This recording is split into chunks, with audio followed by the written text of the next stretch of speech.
Boa tarde a todos. Meu nome é Rafael Brenda Costa. Eu sou médico, ortopedista na Clínica OrtoCenter e especialista em cirurgia de coluna pela Sociedade Brasileira de Coluna Vertebral. Eu fui convidado hoje para falar sobre um tema que, apesar de ser um tema bem frequente no nosso dia a dia, ele gera bastante dúvidas nas pessoas, que é o tema sobre a lordose lombar. Então eu vou tentar aqui, em pouco menos de 15 minutos, esclarecer alguns aspectos sobre isso. Então, quais são os objetivos da aula? Vou tentar, a gente vai definir o que é a lordose lombar, entender como que essa lordose participa do equilíbrio da coluna, chamado de equilíbrio sagittal, os ângulos principais que a gente tem que medir na coluna para saber se a gente está com uma lordose adequada ou não, variações dessa lordose, pessoas que têm aumento ou diminuição dessa curvatura, e por final, falando também um pouco sobre o tratamento. Então, a primeira coisa a se definir é que a lordose, ela não é uma doença. A lordose, ela é uma curvatura normal, desde que presente na coluna lombar e na cervical e nos seus valores, que depois eu vou demonstrar. Ela é uma curvatura anterior, ao contrário, por exemplo, de uma cifose, que é comum na dorsal e na sacral, que são curvaturas posteriores. Antes de eu continuar falando sobre a lordose lombar, que é o tema da aula, eu vou ter que falar sobre um outro tema, que é o equilíbrio sagittal. Por que eu vou ter que falar? Vou apagar um pouco a luz para a gente enxergar. O equilíbrio sagittal, ele é responsável pelo posicionamento do paciente. Então, a lordose, ela está aqui representada em verde. Mas não é só ela que corresponde, não, ela sozinha não consegue fazer o equilíbrio da coluna. Ela depende da cifose da coluna dorsal e também da lordose da coluna cervical, para que a gente tenha, aí sim, um alinhamento postural congruente e proporcional.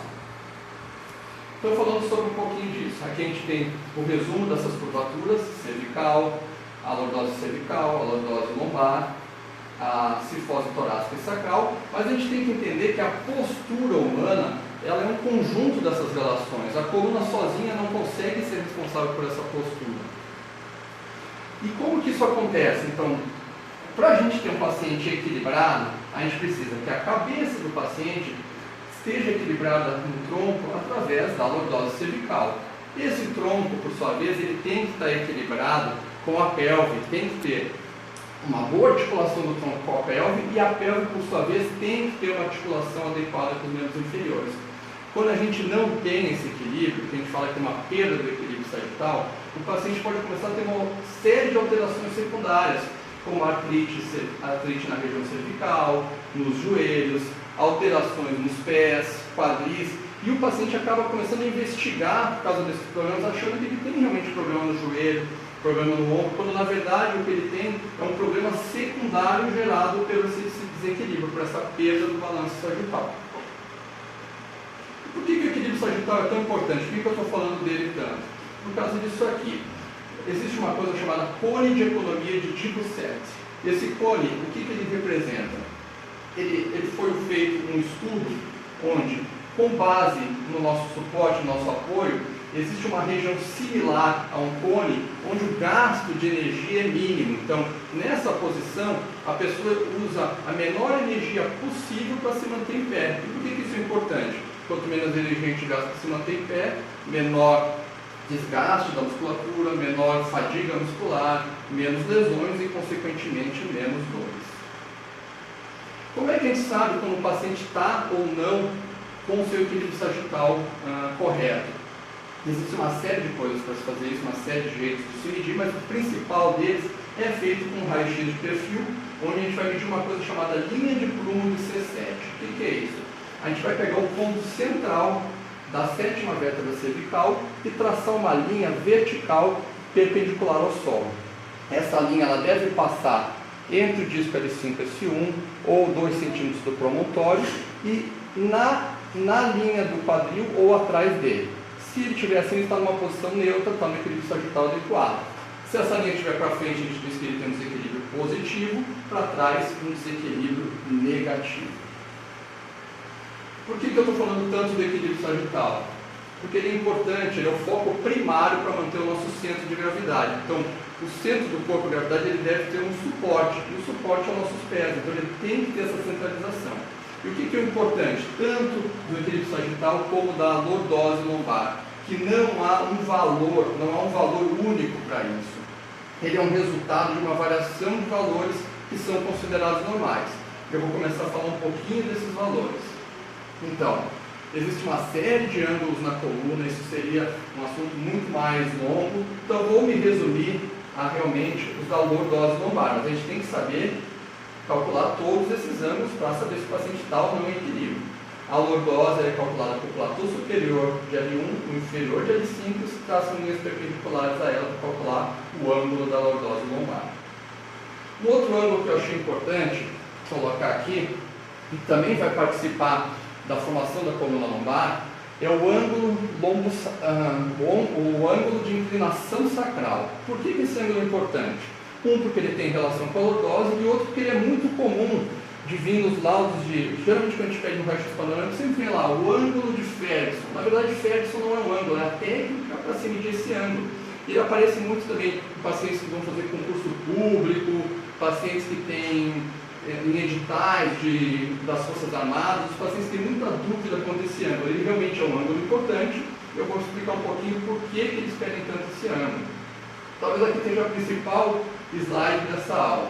Para a gente ter esse equilíbrio sagital, para a gente ter essa postura adequada, a gente depende então desse ângulo, que eu mostrei ali, que é o ângulo de Ferguson, e o ângulo da bacia, o ângulo pélvico.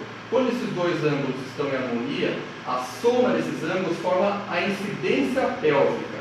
A incidência pélvica é um ângulo fixo, morfologicamente fixo. Então, depois que o paciente atinge a idade adulta, esse ângulo não varia mais.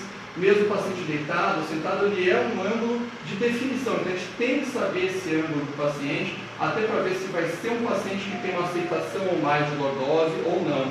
Então, isso é fundamental no entendimento. Baseado nesses ângulos, então, a gente sabe que há diversos trabalhos, diversos estudos que mostram uma grande variedade desses ângulos. O nosso foco principal hoje é a lordose lombar, e a maioria dos trabalhos põe que o valor da lordose lombar normal é entre 40 e 80 graus. Então, se eu tiver um ângulo acima de 80 graus, eu tenho uma hiperlordose, um aumento da lordose, abaixo de 40 graus, eu tenho uma hipolordose, ou até mesmo uma retificação da coluna.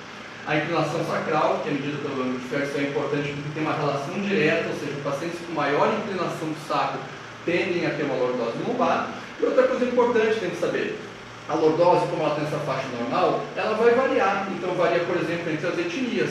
Por exemplo, a raça negra tende a ter uma lordose lombar maior do que a raça branca. Pessoas de origem asiática tendem a ter uma diminuição dessa lordose lombar. A idade também é outro fator. A gente não nasce com lordose lombar. Então, dos 12, 18 meses de idade, a criança vai começar a andar, ficar sentada, vai começar a ter essa lordose lombar, que vai ter um valor final ali por volta dos 15 anos. Essa lordose vai se manter pela idade adulta e pode, por fatores que eu vou explicar daqui a pouquinho, ter uma alteração. E fatores também comportamentais, por exemplo, salto alto. O salto alto é um fator que ele altera temporariamente a lordose. Se a paciente ficar no salto alto, ela vai ter um aumento da lordose, a partir do momento que ela tirar esse salto, a sua lordose volta aos seus ângulos normais.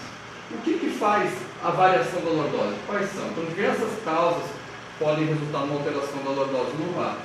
Causas posturais, como a gente viu até agora.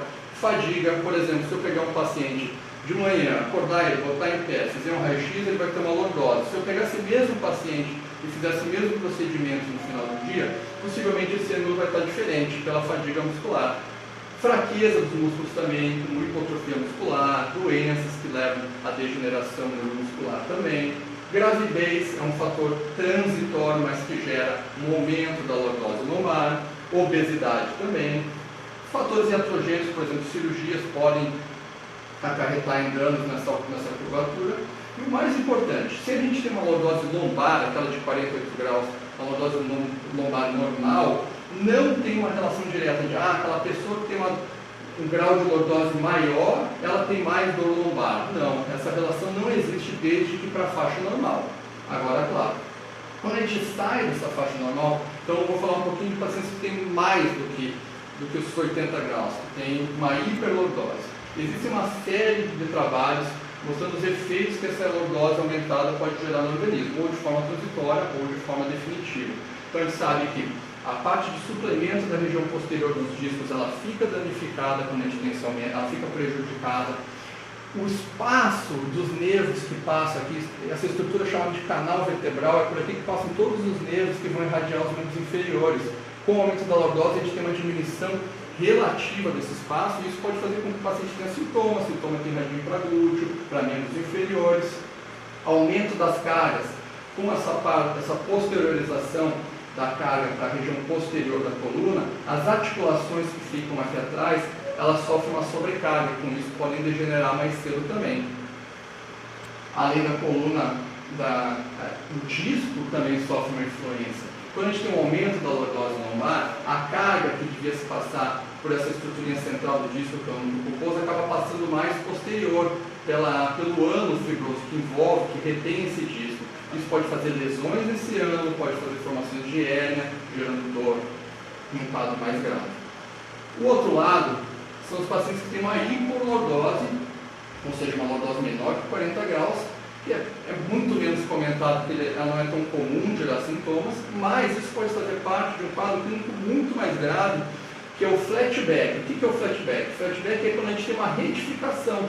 Então, muito pior do que ter um aumento da coluna lombar, é não ter, da lordose lombar, é não ter essa lordose lombar, é ter uma retificação da coluna lombar, que está ilustrado aqui. Por que isso é ruim? Então, o flatback ele é sempre patológico, ele é uma alteração patológica, extremamente sintomática e limitante.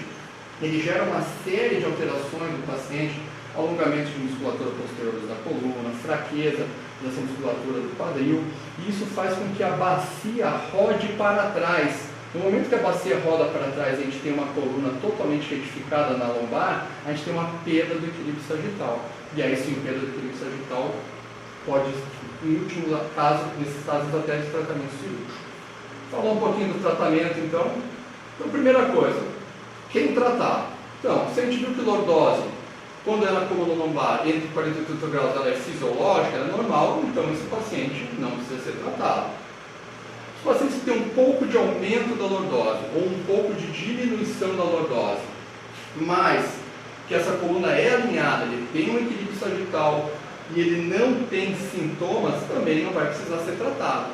Então, quem que vai sobrar? Quem que a gente vai tratar? A gente vai tratar os pacientes sintomáticos e os pacientes que têm uma incongruência nesse equilíbrio, que tem uma perda do equilíbrio sagital. O tratamento mais comum, ele é o tratamento conservador. Então, como é que é? O tratamento conservador, não existe um tratamento conservador só, ele tem que ser um tratamento conservador individualizado. A gente vai pegar esse paciente, vai fazer uma avaliação da postura, vai fazer uma avaliação do raio-x, vai se avaliar a queixa que esse paciente tem e para isso vai se fazer um tratamento específico para ele, único para esse paciente. Por isso que é importante a avaliação do profissional. O período de tratamento ele é indeterminado, mas ele nunca é um período curto. A duração mínima de tratamento é de 2 meses. Constantemente se prorroga para 6 meses, para 1 ano, isso é bastante comum. E o bom desse tratamento é que a taxa de sucesso é superior a 85%. Então é uma taxa de sucesso extremamente boa. O que o médico faz nessa situação? Então a principal atuação médica é tratamento da dor. Então no tratamento da dor a gente vai trabalhar com medicações como anti-inflamatórios, relaxantes musculares, analgésicos. E tem um outro tema que gera bastante dúvida nesse paciente, que é o uso de coletes. O uso de coletes poderia ser uma aula praticamente única, só falando sobre coletes, porque a gente tem uma série de coletes, coletes de Boston, coletes de Milwaukee. Só que a questão é o seguinte, para o paciente que já está com esqueleto maduro e que tem esse problema na lordose lombar, um aumento, uma diminuição dela, esses coletes eles não vão ter uso nesse paciente. Porque esses coletes são feitos para corrigir pacientes que estão em idade de crescimento, crianças, adolescentes que têm um potencial de crescimento e o colete vai poder ajudar. Se a gente começar a usar esses coletes para o paciente que tem uma lordose aumentada, diminuída, acaba que o paciente vai ter uma musculatura escorada, digamos assim, nesses coletes. O paciente vai deixar de usar musculaturas estabilizadoras da coluna porque o colete vai estar segurando, entre aspas, essa coluna. Isso vai gerar um efeito rebote pior, com mais sintomatologia e pode até ter piora dessas curvas. Claro que o uso de colete para pacientes com lordose pode ter. A gente usa, mas geralmente com uma fase sintomática, por exemplo, como esse colete aqui, que é um colete de Put, um colete elástico, que é usado mais para analgesia mesmo. Ele não tem fins de correção da deformidade. Bom, Se o tratamento não é com colete, o que é o tratamento então? Então o principal tratamento é o tratamento fisioterápico. Porque sim, com o tratamento fisioterápico a gente consegue fortalecer essa musculatura, a musculatura estabilizadora do tronco, que é a core, musculatura paravertebral, musculatura estabilizadora da coluna e vamos conseguir fazer uma reeducação postural efetiva. O tratamento fisioterápico também vai se dividir em dois: parte sintomática, que é aquele paciente que chega com muita dor e não vai ter condições de fazer o tratamento nesse momento, então ele vai precisar fazer o TENS, vai precisar fazer o calor local, acupunturas, hidroterapia, massoterapia, para sair dessa fase álgica, dessa fase de crise. Uma vez que ele saiu dessa fase de crise, ele vai poder entrar no tratamento propriamente dito, que é o funcional, onde a gente vai fazer osteopatia, quiropraxia, RPG, pilates, diversas outras coisas voltadas para fazer esse fortalecimento muscular e essa melhora de postura. O tratamento cirúrgico, para esses casos, é um tratamento totalmente de exceção. Tá? Então, o tratamento cirúrgico ele só vai ser indicado para os pacientes onde não teve uma melhora com esse tratamento conservador ou aqueles pacientes que realmente têm uma deformidade muito grave e que a gente já consegue ver desde o início que ele não vai ter um bom resultado. Por que a gente evita esse tratamento cirúrgico? Porque é um tratamento extremamente amplo, agressivo, frequentemente ele envolve cirurgias longas, com osteotomias da coluna, onde a gente tem que quebrar a segmentação da coluna para reposicioná-los. Então ele realmente não é a regra para esse tipo de paciente, é a exceção. Então as considerações finais que você vai ter ficado, o que é? Lordose, então a gente já entendeu que lordose não é uma doença, lordose é uma curvatura normal quando presente entre 40 e 80 graus na coluna lombar. Ela faz parte de uma coisa maior, de uma entidade maior, que chama o equilíbrio sagital, e esse sim é fundamental para manter o paciente estável e sem dor. Não existe um valor normal de lordose, existe uma faixa de valor normal, que é de 40 a 80, uma faixa de valor normal de equilíbrio sagital, e o tratamento, quando necessário, ele é na grande maioria das vezes o tratamento conservador. Então, quero agradecer o convite. Muito obrigado, a oportunidade de estar aqui, e a gente fica à disposição para caso alguém tenha alguma dúvida sobre esse tema. Eu sei que é um tema que não tem como esgotar ele nesse tempo, então gera uma série de dúvidas. Quem tiver essas dúvidas pode entrar diretamente no chat que vai abrir aqui embaixo desse vídeo e eu vou esclarecer essas dúvidas conforme possível. Muito obrigado.